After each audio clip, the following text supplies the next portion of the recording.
பார்க்கக்கூடிய இந்த மூலிகை எலும்பூட்டி தழை மூலிகை.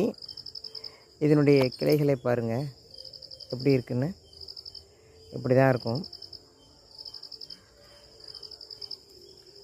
எலும்பூட்டி தழை. இது எலும்பு எந்த மாதிரியான எலும்பு, நம்ம மிருகங்களாகட்டும் மனிதர்களாகட்டும், யார் உயிர் ஜீவன்கள் எலும்புகள் உடைந்தால் இந்த தழையை முட்டை இருக்குது இல்லைங்களா, முட்டையினுடைய வெள்ளை கருவோடு இந்த மூலிகையினுடைய தழைகளை அரைத்து நம்ம மேலே கட்டிட்டோம்னா, ஆனால் கரெக்டாக வச்சு நம்ம கட்டணும். அப்போ கட்டக்குள்ளே இந்த எலும்பூட்டு தழி மிக அற்புதமாக எலும்புகளை ஒட்டிக்குது. இதை உள்ளுக்கும் சாப்பிட்லாம். இந்த மாதிரி நம்ம எலும்பு உடஞ்சப்போ இதை நம்ம சாப்பிட்லாம், கண்டிப்பாக சாப்பிட்லாம். சாப்பிடக்கூடிய பொருள் தான். நாம் கலவைக்கீரையோட நான் இதை போட்டுருவேன். எப்படியும் இதை என் தோட்டத்தில் வச்சுருக்கிறேன்.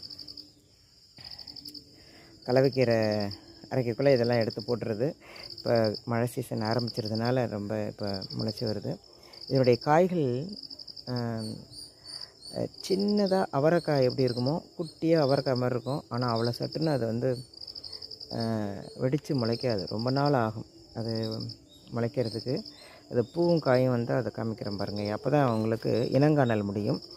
இப்போதைக்கு ஆர்வ கோளாறில் இதை நான் பண்ணுறேன்.